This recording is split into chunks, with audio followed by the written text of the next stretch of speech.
Hey everybody, welcome to the Adventist Hoops Podcast. We are on location today at Southwestern Adventist University for their 30th annual Hoops Classic Academy Tournament. I'm joined by Athletic Director and Head Men's Coach Tyler Wooldridge, and I'm also joined by, I guess, the Hoops Classic godfather, James Tay.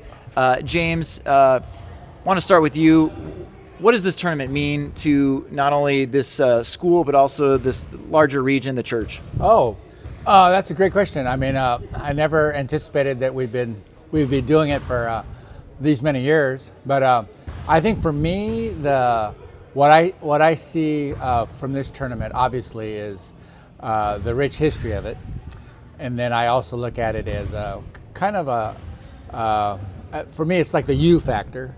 You know, in terms of getting you, our students, our athletes and whatnot to be able to come and check us out, you know, and also to let them know that not only would we like for you to belong here, and we want you to participate in the tournament, but you know, we'd love for you to make this maybe your temporary home, you know, in years to come.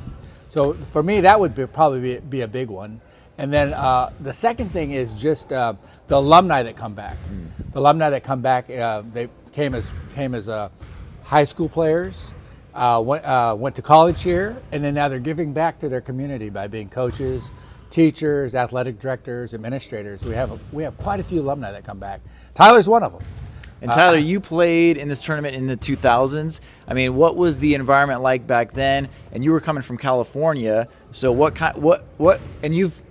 think we've all probably experienced different Adventist tournaments. So what made this special as a player for you coming in high school? Okay. Well, I mean, we had participated in the PUC tournament in California, Fresno, Modesto, and so we were used to those tournaments. Coming out here, it was like, wow, this is a massive tournament. And so that 2009 experience was great. We finished third in the tournament with a very small high school population. And so just the sheer size of the tournament and the competition was an eye-opener for us in 2009. So it was a lot of fun. James, I failed to mention your title. You're a VP of for Student Services. Student Services. Mm-hmm. The tournament started in 1996. 1996. Anything you want to say about that, the initial first couple years? Back in 96, we were just starting like a couple years before that, we were starting up our the sports program on campus, you know, in terms of intercollegiate athletics. And so our president at that time, Dr. Marvin Anderson, our men's basketball coach, Brent Baldwin, and our enrollment director chaplain, Victor Brown, they kind of spearheaded this idea that said, hey, you know what, we've got an opportunity to bring basketball players on campus, and for especially high school basketball players who are maybe trying to extend their playing career into college. And now we have a college team here. And so that was important to say, hey, check us out. And also the fact that they said, hey, it's a way that maybe some of these basketball players that are thinking about doing the collegiate level wouldn't have to compromise on Sabbath. And so that was their big thing, like bring people here to let them know there's an Adventist college that has athletics, and also, hey, if you're having a hard time deciding to go someplace because of the Sabbath conflict, you know, this is a good chance for you to be part of an intercollegiate sports and not have to worry about Sabbath play. It seems like over the years, this tournament has been, if not the most highly attended from out-of-state schools, one of the most highly, attended from out-of-state schools in the Adventist tournament world. Why do you think it is? Why do you think that Southwestern, especially in those early years, maybe it was because it was the first? I actually don't know like which tournament was the very first, but it was. I know PUC started in the 90s. I don't know when Andrew started, but why has it become kind of a magnet for schools coming from out of state? Well, that's I think in our heyday, I think we had maybe like a dozen states represented. And then now it's decreased a bit off of that, but we still have a good number of states represented. I think maybe at that time, I think we were probably like maybe the first to do it, or one of the first to do it. So I think it brought people on, and then I also think I remember when Brent Baldwin and Victor Brown when they kind of started the program and they kind of started this tournament, they went to different schools. They went to different schools out of our union, and they visited those schools. And so I think they made it a point to invite schools out of our union in other states and say, hey, join us. Because I know they came to California. They did a California tour and stopped in Modesto when I was there. So that's what got us out there. And then they did the same on the East Coast as well, where they kind of just plotted schools to say, hey, we see that they're into athletics, they're into basketball. Let's try to just personally invite them to come out, be part of our team, and also to come out and be a part of our tournament. Tyler, as a player, as a high school player, I mean, you had sounds like a great experience at this tournament. What is it about the Adventist Academy tournament experience that you took as a high school student and that you try to create here now with this Hoops Classic as staff here at SWAU? Yeah, I mean, just the fellowship that you get to experience when you come out here and the different people that you get to meet, that's something that you always want to recreate, and getting as many people in the gym as possible. So I'd say that's probably the main thing. It's funny because even talking to some of the kids that came in today who are playing for like some of the top teams, what do you like most about it? Well, they don't even talk about the basketball. They talk about the friendships that are formed, the Friday nights, the Sabbath afternoons with kids from other schools, and you wonder like how much that in those early years set the stage for increasing the excellence of Adventist basketball even on the court. That fellowship that was created during the tournament events led to, hey, let's get better for next year, right? We want to have a better showing at this tournament the next year. So, it's interesting that you look at the 30th year of the Hoops Classic. And by the way, everybody just calls it Hoops here. I'm learning. You don't need to call it the whole name. It's just Hoops. Everybody knows what you mean. Tyler, who are we looking at for some of the top teams on both the girls' side and the boys' side? On the girls' side, I'm not quite sure. On the men's side, I think San Gabriel has been one of the better teams we've had year in and year out. Certainly have Division I talent on their team. Tacoma's been good. Those two have matched up in the championship. So those two on the men's side, I think, will have an opportunity possibly to meet again in the championship. The women's side, Dean, I don't know if you the women's side, I'd say the Tacoma ladies as well. Yes. And the last couple of years, it's been a really good finals between Tacoma and Chisholm Trail, Tacoma and Tampa. Yep. And ladies. And then Tacoma and North Dallas. The one year that North Dallas won, Jason Terry was their coach. I do remember hearing about that. Yeah, Jason Terry from the former NBA from the Mavericks. Player. Yep. And he was their coach, and it was so obviously that was our star power. But very nice man in terms of his coaching demeanor, just talking to kids, just coming in and out of the gym and stuff like that. So I'd say it's been Chisholm Trail, Tampa, and Tacoma have been the big. But then you can't forget about our mid-level schools and our small schools, especially our union schools, because it doesn't matter who plays on Saturday night.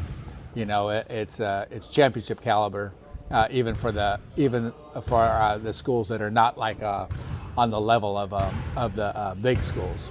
So we always have some good. We always have some good rivalries between our union schools. I think it's a great thing that this tournament allows JV teams, even some freshman teams, to be able to participate, just because it builds great experience for them on the court, but also it's a fun experience that they otherwise wouldn't get to. There's other tournaments, some of our other Adventist tournaments don't allow JV teams, and I think it's a disservice, really, to not allow some of those teams the opportunity to play. So kudos to you guys for continuing to allow some of those other teams. We have to do that because not have to. We want to do that because a lot of our union schools are really small. I mean, they're Bakersfield size.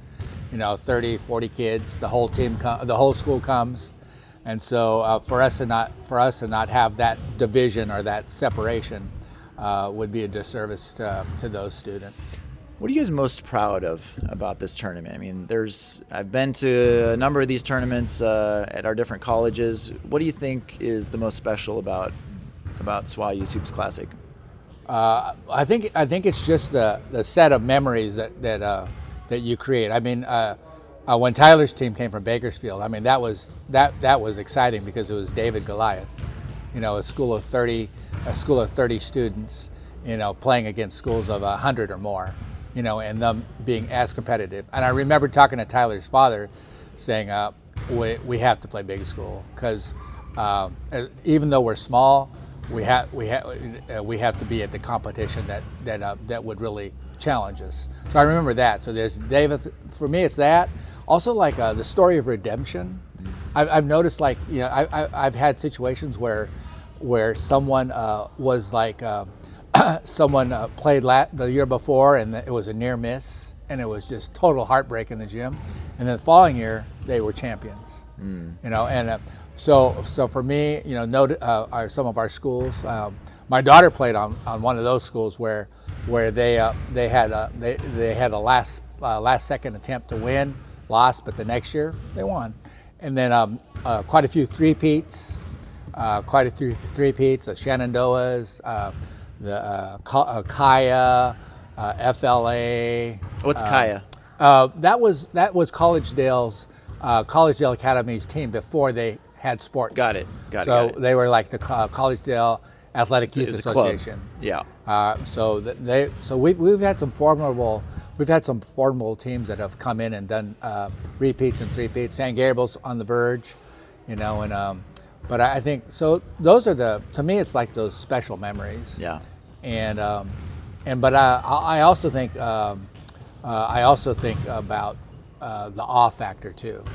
Just watching some of these high schoolers play, it's like, wow. You're kind of just in awe of, like, man, they just did that, or they just, as an individual, as a team, just being able to just watch them just really shine on the floor, and just be able to say, wow, that's worth watching. Yeah. So those are the things that stand out to me. You want to add anything, Tyler? Sure. I mean, I was going to say what Dean said about watching these teams and watching certain teams grow. You watch them one year, maybe they lose a game, a big game, and then they come back better the next year. And then also these big games, watching the way they handle it afterwards, the character that these teams show. One team is elated, one team is down, similar to last night. But the way that they handle themselves after is impressive. So yeah, I was here last night for the Southwestern Adventist University men's and women's college games, first conference game of the year, heartbreaker in overtime for the men. Tyler coached a great game, but we talked a little bit about some of the top teams in the last few years, and you referenced a couple of them now, but I was just curious, what year, James, did you come to Southwestern again? I started here in 2001. Okay, so you would have just heard about, like, how the first 5 years of the tournament went and who were the top teams then. We came 3 of those. So who were some of the better teams over time in that first decade of the tournament? I would like the years before I came. I think it was maybe just a win, and then the next year would be different and stuff like that. Yeah. So my first years that I came as a coach, as administrator from other schools, there really wasn't like a dominant team. Mm-hmm. And then when I came, the dominant teams, I think Shenandoah was probably Shenandoah Valley Academy. Yeah. They were big, and then Greater Miami girls. Then the FLA girls came on, FLA boys, and then the Kaya girls. So those are the ones that through the 2000s. Yeah. Okay. Yeah, those are the ones that were pretty good in terms of talent and caliber, and so I remember those people coming in as repeat and three-peat champions, and things like that. So I think by the time when I started, I think that's probably when the teams that were on a dynasty roll, so to speak. Yeah. Those are the ones that were coming in the 2000s and that. And then lately, like you say, lately it's the ones I just mentioned. But Yeah. So probably from 2001 when I first came to maybe to 10. That's when you had a good roll of pretty consistent teams coming in and faring well. Are there any names of players that stick out in your mind over the last 25 years that you think, like, when you saw them play at this tournament, like, wow, they're... Well, I think Tyler and I were just talking about. I think the star of all of our our 30 years has got to be Andrea Hoover. Andrea Hoover. I've been trying to get her on the podcast. She was at Yes. she was at Spring Valley. Yeah. And she was.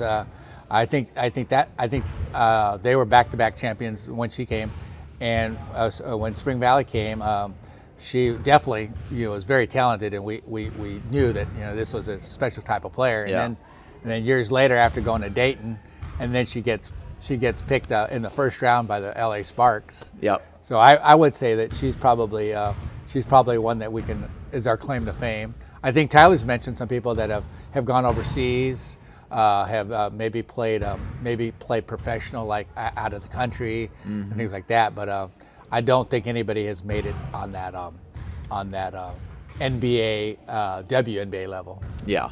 So. Well, if anyone's listening and knows Andrea Hoover, please let me know, because I've sent her a message on Instagram, but sometimes those don't really get seen. They get put into a request folder. So if anybody knows, would love to have her on and hear her story, and can ask her about her SWAU Hoops tournament experience. Were you here when she played, Tyler? Yeah, she was here in 2009. Yeah. And I remember saying she's better than a lot of these guys out here. Yeah. What about you? Do you remember anybody that was stuck out from your time, either as a player or now? I'm trying to remember, Dean. We had one from San Gabriel that played at St. John's, right? Didn't he go? Was it Marcus or Marcus Levet? Yeah, Marcus Levet was a name. Yeah, he came, and I had heard about that, and I thought I heard of some people that played overseas, but I can't make the connections there. Well, Keandre Gaddy from North Dallas ended up going and playing at Walla Walla for a couple years, then played at Tarleton State for two years, Division I here in Texas. And I believe, last I saw, just on Instagram, that he is playing professionally in South America, either Chile or I can't remember which country. So he's been pursuing it and having success. So. And I'm not sure about the San Gabriel and Tacoma guys that have come through. I mean, we had heard rumblings, obviously, that they were bound for going past the collegiate level into the professional level, but I don't know specifically. No one said, hey, this guy was from Tacoma, or this guy was at San Gabriel. Well, and Tony Bryant could be another one. Sure. He's a Division I player, so we'll see what he ends up doing. Yeah, formerly of North Tampa, transferred to another school this year, so we'll see. He's going to Missouri, I think, Division I next year. I think, or is it senior this year? Anyway, played for North Tampa his freshman year here at the tournament. I know Tampa said that someone's committed to UMass already.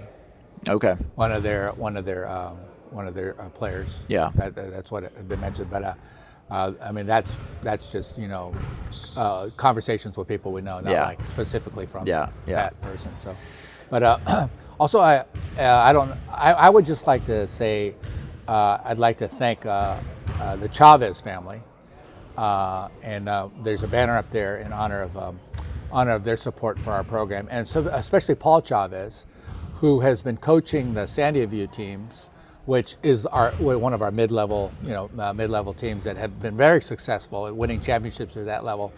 But he can't make it this year because he's on a mission trip. And this is the first time in 25 years that he is not going to be on the sidelines. Wow. So just wanted a shout out to Paul Chavez. Well, this event is a big one in the region. It's a big one in the community here, and it's definitely one that I've been tracking from afar. I'm so thankful that you guys brought me here to be able to experience that this year, and I didn't even know if we'd have time to do this because you guys are dealing with so much trying to get ready for this thing, which is going to start here in 2.5 hours, first tip off. So I'm glad we were able to take a little bit of time. We could keep talking, I'm sure, but I know you guys got to go and get things ready. So any final thoughts just about this tournament, about Adventist basketball and what this tournament has meant?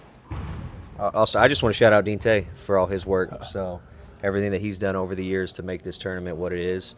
Obviously I haven't been a part of it as long, but it's just cool to see how he's had this thing grow. So, and it's nice to pass the baton, pass the mantle on, because Tyler has done exceptional the last several years where he's taken over, especially being the face on Saturday night.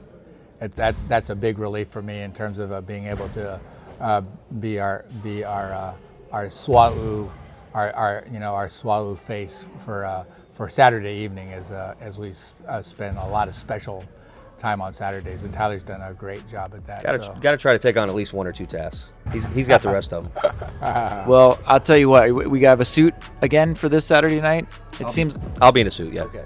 You look great. I think we've gone a little casual in basketball in general, so I appreciate the suit. Hey, thank you guys so much, Tyler, James. Thank you so much for all you do for Adventist basketball. Thanks again for bringing me, and I hope put our hands in for a great SWAU Hoops Classic here, 30th annual. Thank you guys. Thank you.